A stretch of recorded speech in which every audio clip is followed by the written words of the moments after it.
replace your Nexus 5X with a Moto X4 Android One on Project Fi.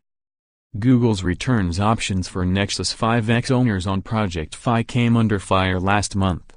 With dwindling units of the Nexus 5X, a handset prone to boot loops, in stock, users returning faulty units were offered a $100 Google Play Store credit or a $53 check instead of a replacement handset.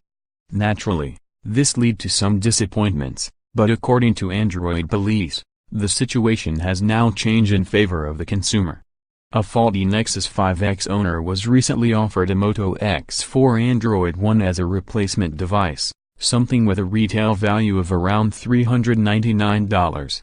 Project Fi support later confirmed that this was now an option for those with faulty Nexus 5XS, though you'll still have to pay the $69 replacement fee.